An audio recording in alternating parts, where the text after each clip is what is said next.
Hello everyone, this is Calvin, Professor C here.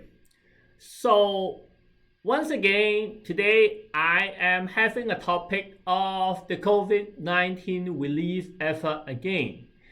I am sorry, I apologize that we haven't talked about mortgage much lately, but come on, like every day we are talking about COVID-19 either on the news, you have been impacted by it every day, you are stuck at home, you're working from home, your kids is homeschool.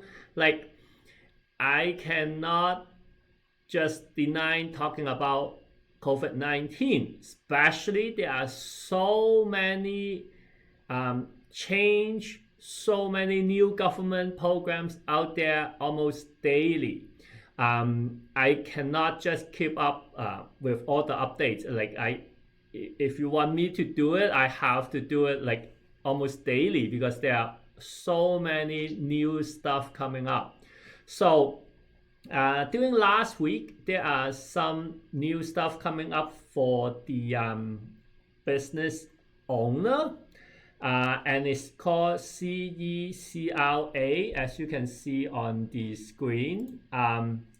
What does it stand for is Canada Emergency Commercial Rent Assistance.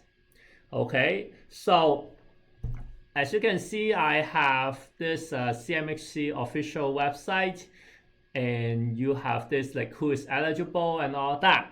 But instead of reading all this, which I find quite troublesome, because it's quite literally like, too much to read. And this is just half of it. And then there's more, right? I have summarized it for you. So you will see it on the next slide. And then there are some new stuff coming up for students also. So remember the first time I talked about COVID-19 and the relief program, it is for employees and self-employed. So it impacts like if you are making money. Then the second part of the series, I have introduced some relief for the business owner. And lastly, this time is for the business owner and the student.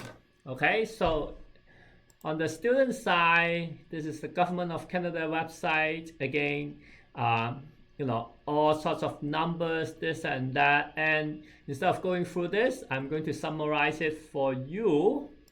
So let's go to the summarization. Okay, so hold on a sec. Here you go. So this, I think, is much easier to digest and is bite-sized. I already read through the whole thing, and I give you the Coast Note version of it. Just only the important detailed stuff, the fine print and all that. I think when you apply for it, you will get to notice it. So again, the first one, CECRA, Canada Emergency Commercial Rent Assistance. Now, what is it for? It is the government helping you pay the rent. Okay, so it sounds like if you are a tenant, like the first time I hear it, it sounds like if I'm a tenant, a commercial retail, commercial rent tenant. So whether it's a retail or, if I own a restaurant, I need to pay rent, or office building and all that. But no. It is for the landlord to apply. Landlord need to apply for it. That's the first point. Okay? So second, the landlord is actually getting a loan from the government or from the bank. They haven't, come up with the detail, but the landlord is getting a loan to cover 50% of the rental income for the 3 months.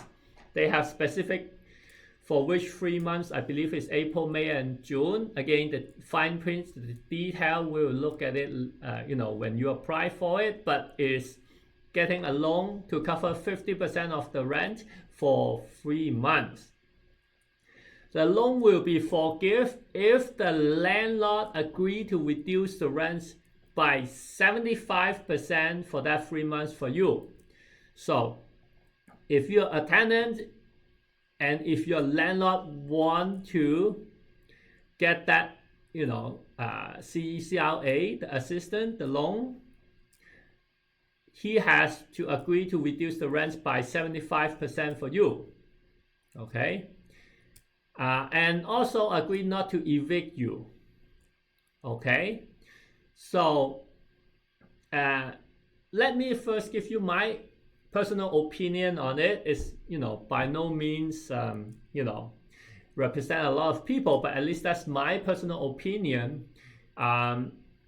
First of all, I find that if it is a loan for the landlord to apply, they may not need to apply for it. They may not find the need to apply for it. They may not apply for it at all. So that if you're a tenant, you may not get this reduce of 75% of the rent because your landlord may have no interest whatsoever to apply for this thing. They can just say, hey, give me the pay, give me the rent, right? So that to me sounds a bit odd because, to be honest, if you have a restaurant and you need to pay rent, I mean, I certainly think if I'm the tenant, restaurant owner, I would want to apply for it. But, for the landlord, they may not have incentive to do that. So I don't know why it is for the landlord to apply and not the tenant to apply. You see what I mean? All right. And also, if you do the math quickly in your head, you see that the landlord get a loan of 50% of the rent, but they have to agree to reduce 75% of the rent for you, for the tenant. That means he is losing 25% even after the grant, after the assistance, right? So, I mean, if I'm a landlord and, I don't want to participate in it, right? Maybe, because to be honest, I don't have an incentive to participate in it. I'm losing 25% even after the assistance. You see what I mean? Right? And so that to me, again, is a little bit scratching my head, right? So anyway, I don't know how effective this assistant would be. To me, it doesn't sound like they have targeted the correct audience, right? They have targeted the landlord, but in fact, I think they should target the tenant. Now, the type of tenant this landlord has is also important, which is 0.5 and 0.6. The tenant must be paying less than $50,000 per month rent. $50,000 is a lot for small business owner. I would say most small business owner and even medium-sized business tenant is paying less than $50,000 per month rent. Okay, like if it is maybe Microsoft, IBM, TD Bank, those they are paying more than $50,000 per month. But for small and medium size, $50,000 per month rent is is okay. Most people would be okay for point number 5. However, point number 6 is another one that I think is a mistake, is a problem. The tenant has to have the revenue drop by 70%. Now, that 70%, how they compare is compared to last year and also compared to the first few months of this 2020. So how to calculate your revenue drop, you can go again, look at the website and find out detail. But I mean, that's like restaurant owner maybe, but some of the small business owner, they may drop their revenue by 60% and it's not eligible for that. So I'm not sure like this 70% how they calculate that, but that's quite a lot of people who cannot make it. I mean, if I only drop by 60%, I probably would want to just forget about it and not do the 10% to make me eligible for this, right? So 70% is quite harsh in my opinion, and that's my personal opinion only. Okay, so again, to summarize this CECRA, it is for landlord to apply. You can get a loan to cover 50% of the rental income for 3 months, only if you agree to forgive the rent for the tenant by 75%. To reduce that, you also agree not to evict the tenant, and that tenant must be paying $50,000 or less per month rent, and their revenue must be dropped by 70%. So that's that. Now, going back to the second part of it is the student relief. So I have read through that website and went through numerous websites to find more detail about it. But to be very honest, they have just gave you a structure or the skeleton of the program.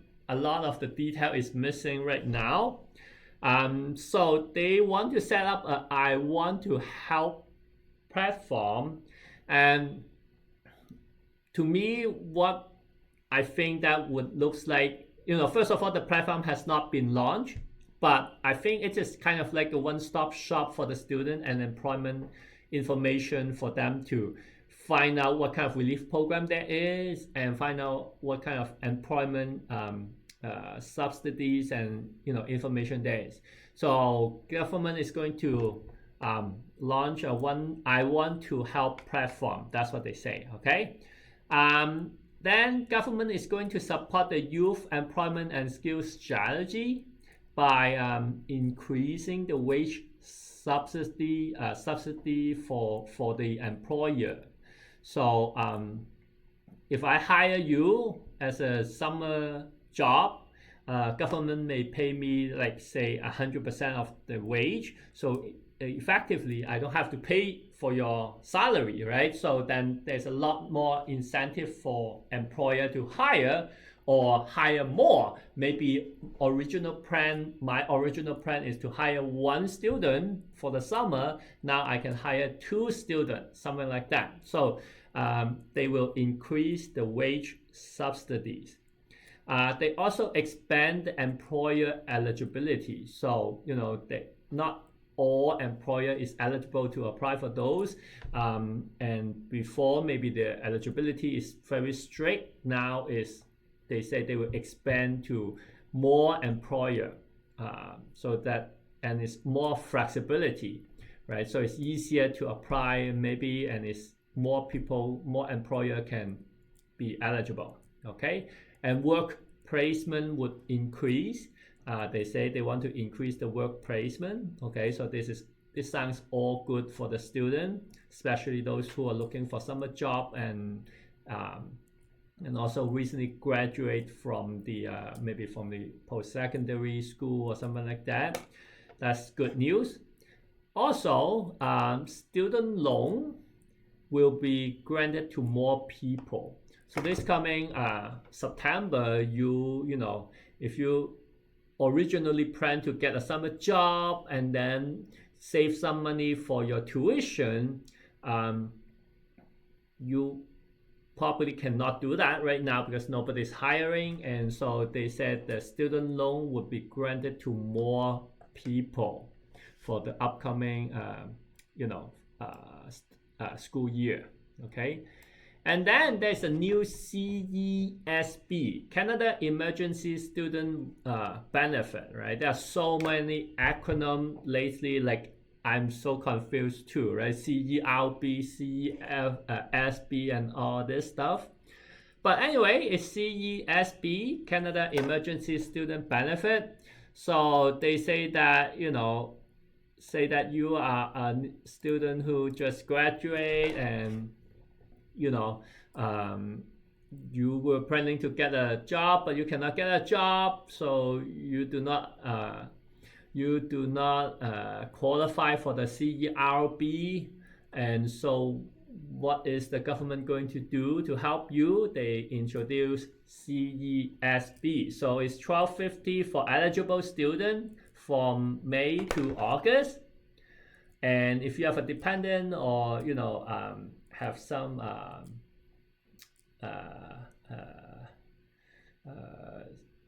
if you have a dependent, or if you have some physical impairment or something like that, then you get more money.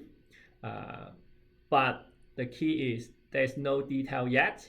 As of today, which is April 29, there is no detail yet. They just announced this. Who is eligible for that, and how you get the money, how to apply, they have zero idea. They have no detail yet. Okay. And then there's a Canada Student Service Grant. So what this is I read through the whole paragraph. It sounds to me that they want to encourage students to help contribute fighting this COVID-19. So maybe for some students studying medical degree, or maybe someone who is helping delivery food, like helping to do essential service. I don't know. Again, no detail yet, but it sounds like if you do something to contribute to fight the COVID-19 during this period, in this upcoming school year, you can get up to like $5,000 as a grant. So again, that's good news, but no detail yet. And then they want to do something for the international student also. If you are an international student, you know that normally you cannot do more than 20 hours per week, because that's the rules, right? But if you work in essential service, then they remove that limitation. So they want you to help out in the essential service. So again, if you're a student studying medical, maybe studying some essential stuff, then they remove that limit. Very, very important is you have to check with the Public Safety and Emergency Preparedness Canada's guidance on essential service and functions in Canada to ensure you are in essential service. Now, if you can see this whole paragraph, I actually copy and paste because I find that as a running sentence is too long. Check with Public Safety and Emergency Preparedness Canada's guidance on essential service and functions in Canada. I don't know. It's way too long for me. But what that means is, have you as well as your employer check with that department to make sure that you did not violate any rules? Because if you think what you're doing is essential service, but at the end of the day it's not, then you might jeopardize your student visa or something like that. So very, very important, check with them first, okay? And I'm pretty sure they don't have much detail yet, but details will come. Okay, so that's it for my presentation today.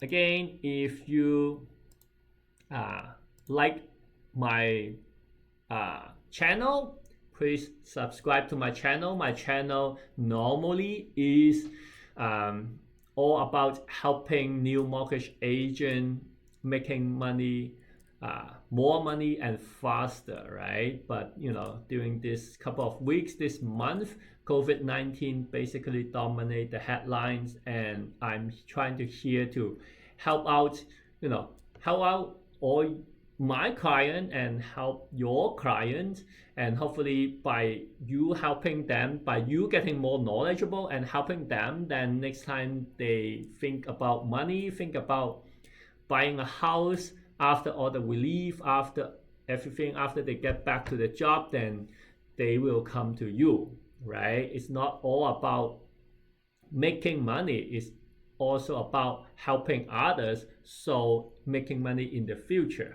Okay, and as you can see on the screen, you can buy my book at Amazon. That's the website address.